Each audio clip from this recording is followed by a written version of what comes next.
అందరికీ నమస్కారం. ముందుగా తెలంగాణ మునుకప్ కుల బాంధవులకి, మునుకప్ ప్రజా నాయకులకి, మునుకప్ మహిళా కచలకి, మునుకప్ సంఘం తెలంగాణ మరియు మునుకప్ యువత కంసబంధక ఉదయపూర్వక నమస్కారం. మొన్నటి రోజున కాంగ్రెస్ ప్రభుత్వం గతంలో చేసిన సర్వేకి సంబంధించిన కులాల వారీగా జనాభా సర్వేని బయటపెట్టింది.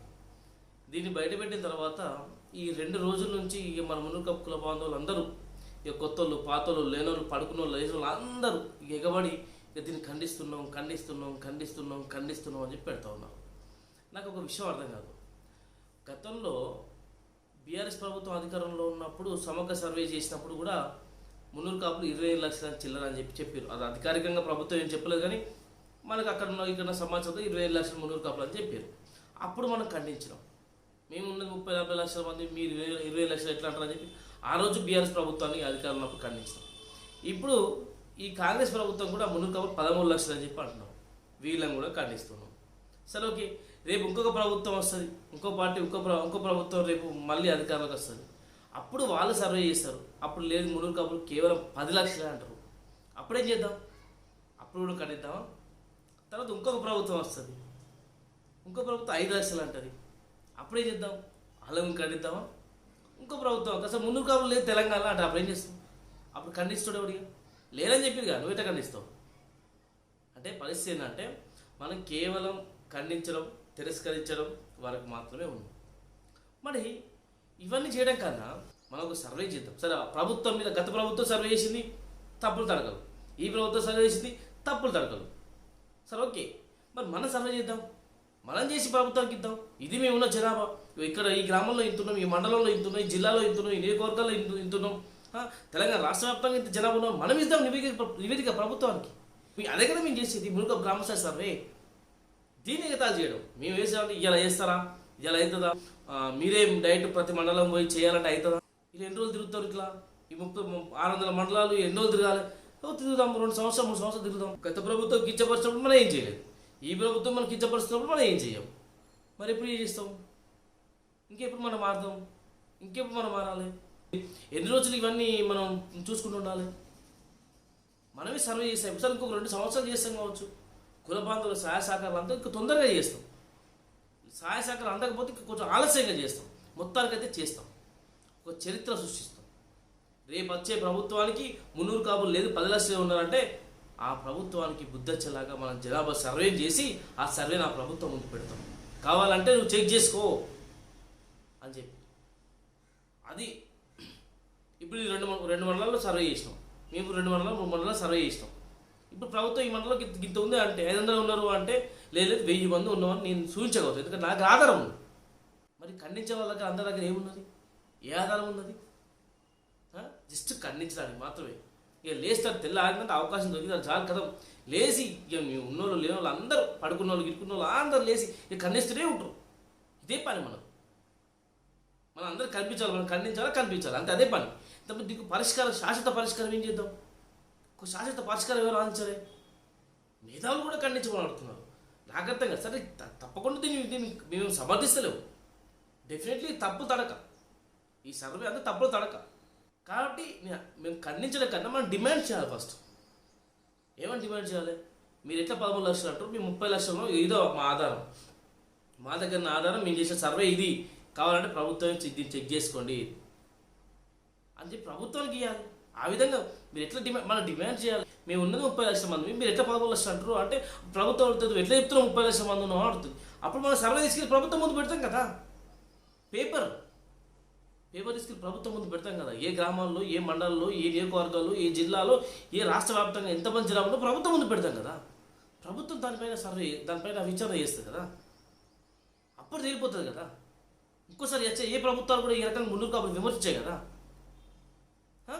ఇప్పుడు ఈ సర్వే ఇలాగే కొనసాగితే, మేము గ్రామస్థాయి సర్వే మేము చేయకపోతే, రేపు వచ్చే సార్వత్రిక ఎన్నికల్లో ఇప్పుడు 3 ఎమ్మెల్యేలు కదా, రేపు ఏ పార్టీ కూడా 3 టికెట్లు కూడా ఇవ్వదు మున్నూరు కాపులు. గుర్తుపెట్టుకోండి, 3 టికెట్లు కూడా ఇవ్వదు.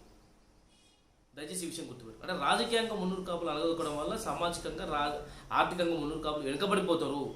వీళ్ళని ఎక్కువ చేసి చూపించద్దనేదే ఈరోజు కుట్రలో భాగం. ఇవన్నీ మనం చెప్పాలంటే మన దగ్గర జనాభా లెక్కలు ఉండాలి కదా. మన దగ్గర ఆధారం, ఏ ఆధారం లేకుండా మేము 30 లక్షలు, గతంలో 50 ఏళ్ళ క్రితం ఒక వ్యక్తి 30 లక్షలు అన్నాడు. ఇంకో ఆయన మొన్న 40 లక్షలు అన్నాడు, ఇంకో ఆయన 45 అన్నాడు, బండి సంజీవ్ 60 అంటున్నాడు. అన్నాడు కాదన్న ఆయన, దానికి ఆధారం ఉండాలి కదా. ఏదో రాసి కొటేషన్ రాసి పెడితే కాదు కదా.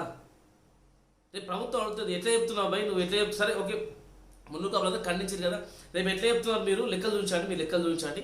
ఎవరి దగ్గర ఆధారం ఉన్నాయా, ఎవరి దగ్గర లెక్కలు ఉన్నాయా, ఒక్కలన్నా లెక్కలు వేసిరా, ఆ పుణ్యం కడుపున్నారా?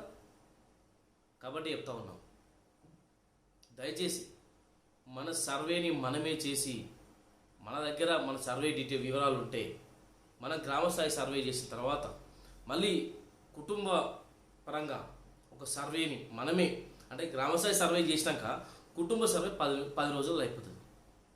ఒక ఫోన్ కొడితే ఆ కుటుంబంలో ఎవరున్నారు, ఏ ఇంటి పేరుతో ఉన్నారు, ఎన్ని గడపలు ఉన్నాయి, ఆ గడప గురించి ఒక ఫోటో, ఫ్యామిలీ ఫోటో ఇలా తీసి పంపిస్తే, ఒక యాప్ ఓపెన్ చేస్తే, ఈ యాప్ని ప్రభుత్వానికి ఈ యాప్ లింక్ ప్రభుత్వం పంపిస్తే ప్రభుత్వం చెక్ చేసుకుంటుంది వీళ్ళు ముందు కాపులో కాదా. మరి ఎందుకు ఇట్లా మన సర్వేలు తప్పొచ్చిందంటే, అవును వాళ్ళ పేరు చివర రెడ్డి ఉండడం వల్ల, వాళ్ళ పేరు చివర రావు ఉండడం వల్ల, వాళ్ళ పేరు చివర నాయుడు ఉండడం వల్ల ఈరోజు కొంతమంది మున్నూరు కాపులు, చాలా మున్నూరు కాపులు వేరే అయిపోయారని ప్రభుత్వం గుర్తిస్తుందేమో. మనం సర్వే చేద్దాం, ఏమిటి 600 మండలాల్లో మనం ఎంతసేపు సర్వే చేయడం. సార్ కొంతమంది అంటారు నన్ను ఒక్కనే ఎన్ని రోజులు తిరుగుతావు అని. మరి నేనేం చేయాలి? ఇప్పుడు నేను సర్వే మొదలు పెట్టినప్పటి నుంచి చాలామంది మండల అధ్యక్షులకు, మిగతా మా మండల కమిటీ లేని చోట కొంతమంది వేరే వాళ్ళకి ఫోన్ చేసి చెప్పి సర్వే చేయండి అని చెప్పినాం. మళ్ళీ తర్వాత మొన్న రివ్యూ చేస్తే ఒక్కరు కూడా ఒక గ్రామం పోలేదు.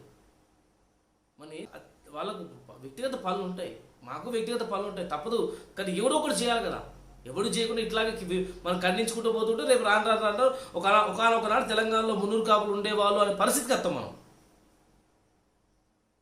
రేపు బుక్కాల్లో చదువుకోవాలి, ఒకనాడు మున్నూరు కాపులు తెలంగాణలో నివసించే వాళ్ళు అని చెప్పి చెప్పుకునే పరిస్థితికి మనం వస్తాం. అనే విషయాన్ని గుర్తుపెట్టుకోండి. ఇప్పటికైనా మనం ఆలోచించకపోతే మిమ్మల్ని ఒకటే అడుగుతా ఉన్నాం, మేము సర్వే చేస్తాం, పరిపూర్ణమైన సర్వే మేము చేస్తూ ఉన్నాం, ప్రతి గ్రామానికి వెళ్తూ ఉన్నాం, మున్నూరు కాపు ఉన్న ప్రతి గ్రామానికి వెళ్తూ ఉన్నాం, ప్రతి గడప లిస్ట్ తీస్తాం, తప్పకుండా సర్వే మీ అందరి ముందు పెడతాం. ఒక్కటే రిక్వెస్ట్ చేస్తూ ఉన్నా, దయచేసి మాకు సహకరించండి. ఈ రాష్ట్ర ప్రభుత్వాలు మున్నూరు కాపులు ఏ రకంగా తక్కువ చేసి చూపిస్తున్నాయో వీళ్ళన్నిటి తిప్పికొట్టడానికే మీ అందరూ సహకరించాలని చెప్పి మనస్ఫూర్తిగా కోరుతాం. ఇంకా మనం సహకరించకుండా మనం ఇలాగే ఉంటే గుర్తుపెట్టుకోండి, ఇంకెవడు చేయడు.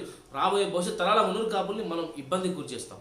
కానీ ఇప్పుడే ఆ లెక్కలు తీస్తే రాబోయే తరాల ఇంకా 100,000 వరకు కూడా మున్నూరు కాపులు జనాభా ఇంత అని చెప్పి ఎవరు కూడా తక్కువ చేసి చూపించరు. కాబట్టి ఈ పని మనం చేయాల్సిన పని మనం ముందు ఉంది. కాబట్టి ఈ పని మనం చేయాలి. ఫస్ట్ మన సర్వే మనం చెప్పాలి. దాన్ని చెప్తే దాని పరంగా మనం రావాల్సిన కార్పొరేషన్ రావాల్సిన నిధులను మనం కొట్లాడుకోవచ్చు. మనం గ్రామాలలో, నియోజకవర్గాల్లో, మండల కేంద్రాలలో, జిల్లా కేంద్రాలలో, రాష్ట్ర వ్యాప్తంగా మున్నూరు కాపు భవనానికి పెద్ద ఎత్తున కట్టుకోవడానికి ఆస్కారం ఉంటుంది. మన జనాభా ఎక్కువ ఉంటుంది. కాబట్టి మున్నూరు కాపు గ్రామ స్థాయి సర్వేకి సహకరించమని చెప్పి కోరుతాం. 10 రోజులు కావాల్సిన పనిని కేవలం 3 రోజులు 4 రోజులు పూర్తి చేయవచ్చు. దయచేసి ఆలోచించండి, దయచేసి సహకరించండి. లేదంటారా, మీరు సహకరించకపోయినా 10 రోజులు అయినా సరే మేము దాన్ని పూర్తి చేస్తాం. మేము ఎంత కష్టపడైనా, ఎవరైనా అడుక్కోనైనా, తప్పకుండా జోలబట్టి అడుక్కోనైనా సరే మేము ఖచ్చితంగా ఈ సర్వేని పూర్తి చేస్తాం. రాబోయే మున్నూరు కాపు బిడ్డలకి ఈ సమస్య, ఇప్పుడున్న మున్నూరు కాపుల సమస్య రాబోయే మున్నూరు కాపు బిడ్డలకు రాకుండా చూసుకునే బాధ్యత నాది. ఇంకొకసారి ఈ ప్రభుత్వాలు మున్నూరు కాపులు తక్కువ చేసి అహేళన చేసే విధంగా ఈ సర్వేలు చేసి చేయకుండా చూపించే బాధ్యత మాది. మనకు రావాల్సిన హక్కుల్ని మనం సాధించుకోవడానికి ఈ సంపూర్ణమైన సర్వే చేసే బాధ్యత మాది. Thank you. జై మున్నూరు కాపు, జై హింద్.